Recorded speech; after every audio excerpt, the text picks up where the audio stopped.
Hi dear viewers, welcome to another video from Display Repair. In this video we're going to try and answer the question, can you drive with a bad throttle body? Well, the quick answer is no, you can't. And in the video I'm going to explain why you shouldn't drive the car at all. Stay tuned.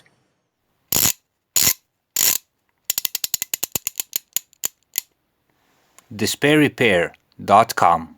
Now dear viewers, before we start, I would just like to say as a disclaimer that every one of these videos that start with the title, can you drive with a bad tire, can you drive with a bad battery, can you drive with a bad alternator, all are first videos that come from my own experience, what is possible and what is not, and second of all, they are just meant as measures for first aid, not as a solution. Okay, these videos are not meant to tell you you have a bad alternator, yes, drive, or no, don't drive. It's not black and white. Lots of times there are situations when you can't get a tow service. It's not available. Lots of times you don't have enough money for a tow service. Lots of times you may be on a remote road and you won't get help for 3 or 4 hours. And being able to do something about it and drive in a certain way to get yourself out of trouble may be a big lifesaver, okay?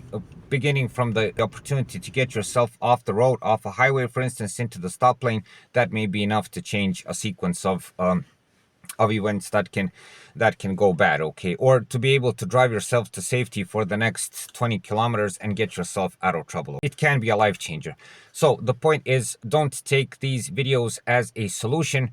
Take them as a first aid measure to get yourself out of trouble. I just wanted to recommend, if you have a throttle body problem on your car, a series of our videos where we explain all of these problems in detail. So the common symptoms of a throttle body, how to clean a throttle body with or without removing it, how to do a relearn procedure on the throttle body, how to do a reset procedure if you don't have an OBD tool, and so on. If you haven't watched any of these videos, I think they will help conclude and solve the problem. If you haven't watched any of these videos, I'm going to leave a link in the corner and in the video description so you can take a look. I would just like to say a short recap about what causes the throttle body problem, okay?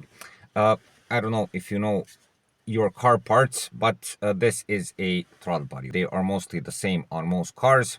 This is the old throttle body from the Skoda Fabia. As you can see, it has a butterfly valve. The whole throttle body sits on the air intake like this. This part here is the mechanism which drives this butterfly valve right here. It consists of a series of electronic switches, parts, and cogs and gears which enable the system to open. And this is the electric connection right here. So essentially how this works, this is an electronically controlled valve. Nice and simple. To this connection arrives a signal from the gas pedal. So the gas pedal and this is connected by a series of wires through the car's computer and to this throttle body. So essentially your gas pedal is a electric switch, the so-called potentiometer. So when you press the gas pedal, you send an electric signal through the car's computer into the throttle body, and this valve opens here. The predecessor to this system was the simple throttle body, like on my wife's Renault Clio, where you just had a simple cable between the gas pedal and between the throttle body, so nothing to go bad there. You press the gas pedal, you move a cable, the cable moves this valve mechanically. There's, instead of this mechanism here, there is a spring-loaded lever, and when you move the gas pedal and the cable, it turns the lever. The spring provides the resistance, and that's it, okay? But as I mentioned, on the majority of modern cars, it's this system right here. So it's the so-called drive-by-wire system. Now, what goes wrong on these throttle bodies? Two main reasons why they get faulty. First of all, it's material fatigue. For instance, I don't know, if you have over 200,000 kilometers on your car, you can expect these kinds of problems. There might be some kind of previous mechanical damage to them. For instance, when people clean these throttle bodies, and I made a video about this, how to do this properly, they press this valve open here, and they do it in the wrong way. If you press it slowly, so you can just reach the inner perimeter of this wall and clean it, I think there will be no problems. I did it that way many times, and there were no problems at all. But people force this open like this, and they may damage the cogs and gears inside and cause the problem. There may be also a problem with the electric connection here. The throttle body may be only dirty, in which case you don't have to take it off. You can just solve it with a simple spray, and so on. You can also take off the throttle body and clean it, and that's it.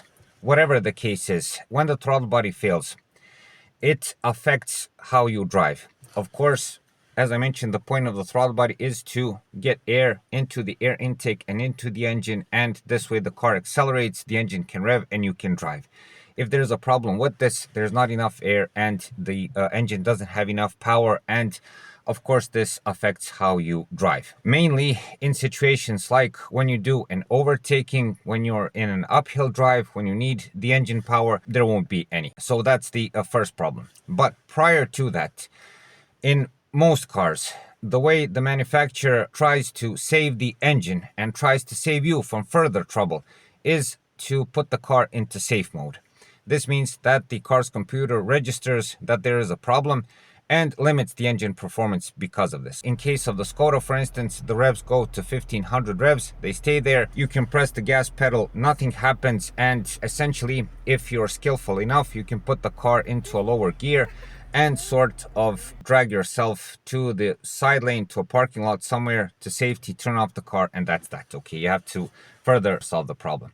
And I think this is the case in most cars. Previous to this, there may be a check engine light. You know, in case of the Skoda, there are 3 different warning lights that come up when the throttle body is bad, and so on. All in all, you will not be able to drive the car. Now, to come to the point of this video, what do most people do in this case? On lots of cars, when you turn off the engine, okay? So let's say you pull the side, turn off the engine, and start the engine again after a couple of minutes. The car works normally, so you can drive the car again. No warning lights, no nothing, and you can hit the road again.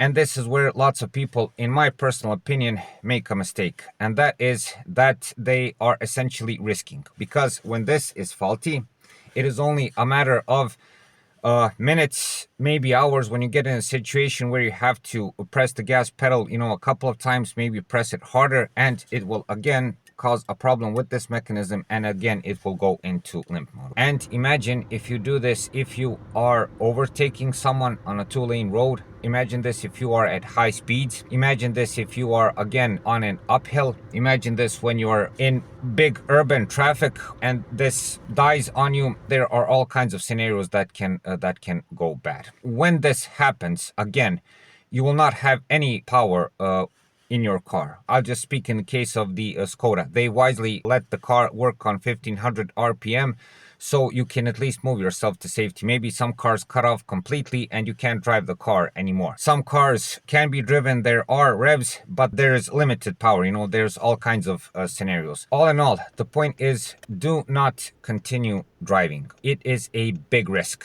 If you have to, for instance, you're stuck in the middle of the night on the highway and you don't have money to pay a tow service, or there isn't any cell phone signal or something like that. In those cases, as I mentioned in lots of these types of videos, try, but do so with caution.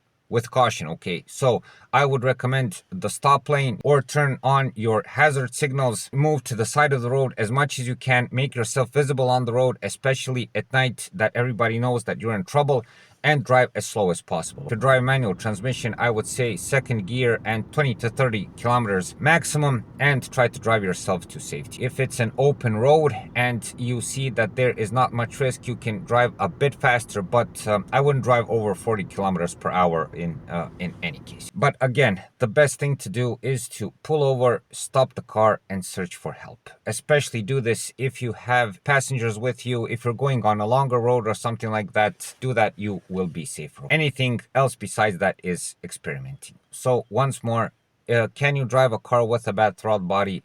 No, you can't. In some cases it can be done, but it is super risky, it is super dangerous, and in my opinion you shouldn't do it unless in dire need. And when you do it, you should be very careful of what you're doing and drive with the awareness of the traffic around you, and that you should get out of harm's way as soon as possible. So, dear viewers, I hope this video helps. Please like and subscribe. It's a huge help for what we're doing. Also, if you find the time, watch our other videos. As I mentioned, there are numerous videos not only about the throttle body, but about other problems on the car that should help you. We show this on our trusted Skoda Fabia, but the basic principle applies to almost all cars. Also, we talk a lot about driving, a lot about cars, so those videos may also help. Thank you very much for watching. Thank you for your time, and hopefully I'll see you in the next video.